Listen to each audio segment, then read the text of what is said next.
गणेश देवकुळे वंचित उपेक्षितांचा देवदूत। आपल्या आजूबाजूला अशी अनेक लोक असतात जी स्वतःपेक्षा समाजासाठी अधिक जगत असतात। आपण ज्या समाजात जन्माला आलो त्या समाजाचे आपण काहीतरी देणं लागतो याची जाणीव अशा लोकांना स्वस्थ बसवत नाही।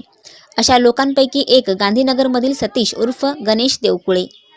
दोस्तीच्या दुनियेतील राजा माणूस, दलित समाज असो वा इतर कोणताही समाज, प्रत्येकाच्या सुखदुःखातील हक्काचा माणूस।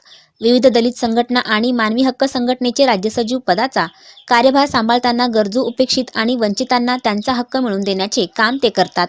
गांधीनगर ग्रामपंचायतीचे ते सदस्य आहेत। पंचायतीच्या माध्यमातून ते समाज बांधवासाठी कार्य करत असतात। गेल्या वर्षीचा महापूर आपणास आठवत असेलच। महापुरातील नुकसानग्रस्तांना आर्थिक मदत मिळवून देणे तसेच याच काळात त्यांनी आणि त्यांच्या सहकाऱ्यांनी सलग अन्नछत्र चालवले होते। समाजातील तरुणांच्या व्यसनमुक्तीसाठी ते विशेष प्रयत्नशील असतात। आजारी व्यक्तींना उपचार उपलब्ध करून देणे, त्यांच्या वैद्यकीय खर्चाची पूर्तता करणे अथवा शासकीय योजनांचा लाभ मिळवून देणे यासारख्या बाबी त्यांना वृद्धांची आधारकाठी बनवतात। गांधीनगर एक मोठी बाजारपेठ। या बाजारपेठेत आपले तरुण व्यावसायिक बनावेत यासाठी ते तरुणांना मदत करीत असतात। याच पेठेत अनेक मानसिक रोगी देखील भटकत असतात। अशा रोगांना माणसात आणण्याचे काम त्यांची टीम करत असते।